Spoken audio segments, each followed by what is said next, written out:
আমরা অলরেডি চলে আসছি দুবাই থেকে ঢাকাতে। তো যখন দুবাই থেকে আমরা টেক অফ করছিলাম তখন এটা দিনের বেলায় ছিল। ঢাকাতে আস্তে আস্তে রাত হয়ে গেছে অলরেডি।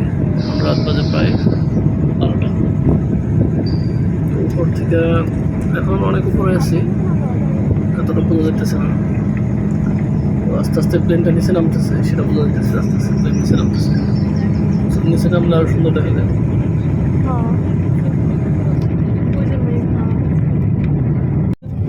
আমরা অনেকটা নিচে নেমে আসছি, তো এখন আগের থেকে একটু ক্লিয়ার দেখা যাইতেছে, মোটামুটি লাইটিং দেখা যাইতেছে।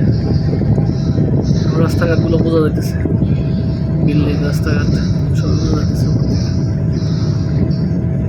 আমরা এখন ঢাকাতে আছি, কিন্তু ঢাকার আশেপাশে কোনো এলাকায় কিছুক্ষণের মধ্যে, অল্প কিছুক্ষণের মধ্যে আমাদের প্লেনটা ল্যান্ডিং করবে। তো সবাইকে অনেক অনেক ধন্যবাদ, আমাদের জন্য দোয়া করবেন।